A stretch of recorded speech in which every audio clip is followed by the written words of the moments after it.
भारत में अंतरिक्ष उड़ान के इतिहास का सफर बेहद प्रेरणादायक रहा है। ये केवल कुछ दशकों में एक नए अंतरिक्ष उड़ान से दुनिया के अग्रणी अंतरिक्ष राष्ट्रों में से एक के रूप में विकसित हुआ है। आज हम अपने दर्शकों के लिए लेकर आए हैं ये खास रिपोर्ट। ऊपर से भारत कैसा दिखता है आपको? मैं बगैर किसी झिझक के कह सकता हूँ कि सारे जहां से अच्छा।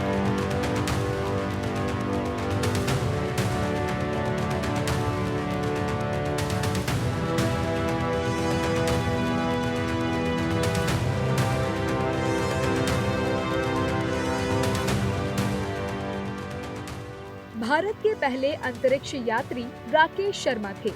उन्होंने 3 अप्रैल 1984 को अंतरिक्ष की यात्रा की थी। वो सोवियत संघ के सोयूज T-11 अंतरिक्ष यान में सवार होकर सैल्यूट 7 नामक अंतरिक्ष स्टेशन पर गए थे। ये मिशन सोवियत इंटरकॉस्मोस कार्यक्रम का हिस्सा था। राकेश शर्मा भारत के पहले अंतरिक्ष यात्री। साल 3 अप्रैल 1984 को अंतरिक्ष की यात्रा की। समय अंतरिक्ष में लगभग 7 दिन 21 घंटे और 40 मिनट बिताए। इस मिशन के दौरान राकेश शर्मा ने अंतरिक्ष में लगभग 7 दिन 21 घंटे और 40 मिनट बिताए। उन्होंने अंतरिक्ष से भारत को देखा और तत्कालीन प्रधानमंत्री इंदिरा गांधी से बातचीत की, जिसमें उन्होंने प्रसिद्ध पंक्ति कही थी, सारे जहां से अच्छा हिंदुस्तान हमारा। ऊपर से भारत कैसा दिखता है आपको? मैं बगैर किसी झिझक के कह सकता हूँ कि सारे जहां से अच्छा।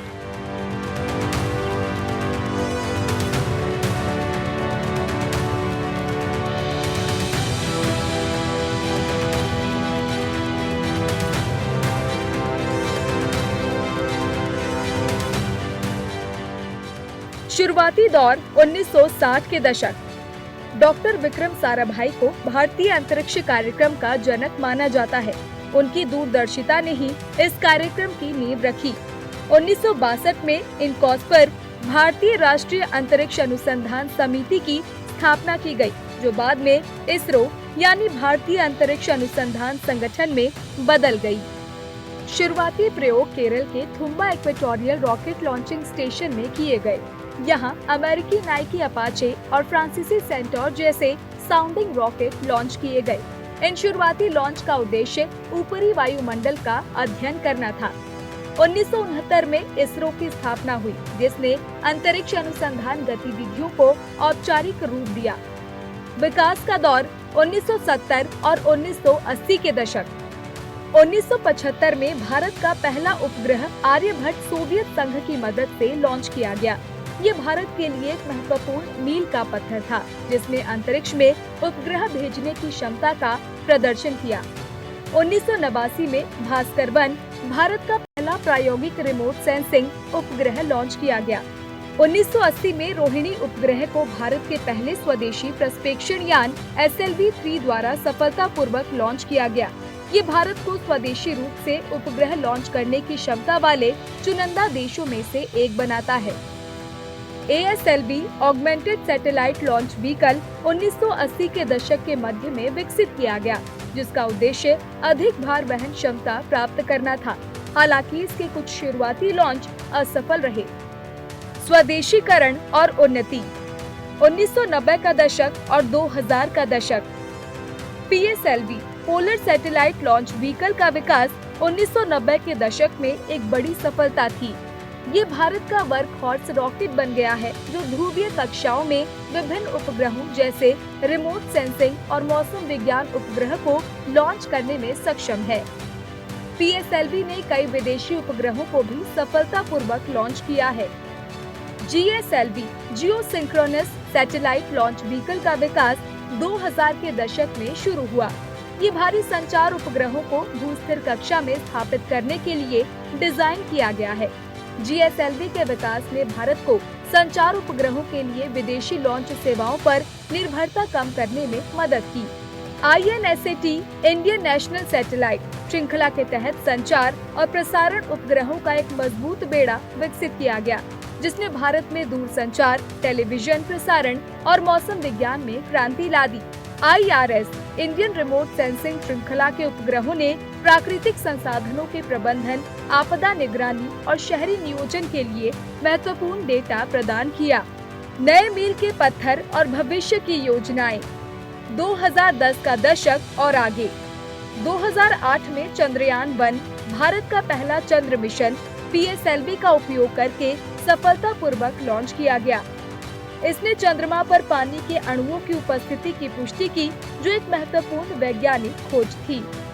2013 में मंगलयान मंगल ऑर्बिटर मिशन को सफलतापूर्वक लॉन्च किया गया, जिससे भारत मंगल ग्रह पर पहुंचने वाला पहला एशियाई देश और अपने पहले प्रयास में ऐसा करने वाला दुनिया का चौथा देश बन गया। 2017 में इसरो ने एक ही मिशन में 104 उपग्रहों को लॉन्च करके विश्व रिकॉर्ड बनाया, जो PSLV की क्षमता को दर्शाता है। 2019 में चंद्रयान-2 लॉन्च किया गया, जिसमें एक ऑर्बिटर, लैंडर और रोवर शामिल थे। हालांकि लैंडर सॉफ्ट लैंडिंग में असफल रहा। ऑर्बिटर अभी भी सफलतापूर्वक कार्य कर रहा है। गगनयान मिशन भारत का पहला मानव अंतरिक्ष उड़ान मिशन वर्तमान में विकास के अधीन है। इसका लक्ष्य भारतीय अंतरिक्ष यात्रियों को पृथ्वी की निचली कक्षा में भेजना है। आदित्य L1 भारत का पहला सौर मिशन सफलतापूर्वक लॉन्च किया गया है, जिसका उद्देश्य सूर्य के कोरोना का अध्ययन करना है। पुनः प्रयोज्य लॉन्च वाहन RLV प्रौद्योगिकी और अंतरिक्ष स्टेशन के विकास पर भी काम चल रहा है।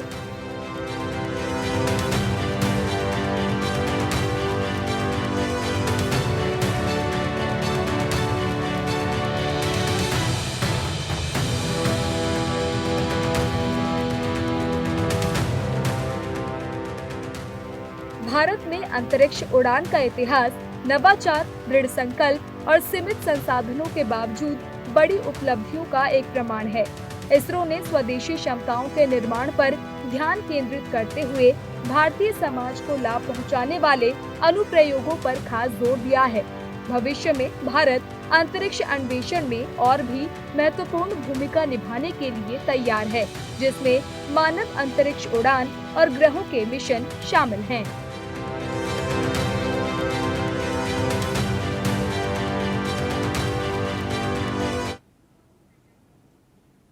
तो इस तरह आपने देखा कि किस तरह भारत ने अंतरिक्ष में उड़ान भरी है। अंतरिक्ष का ये गौरवमयी सफर हर भारतीय को गर्व से भर देता है।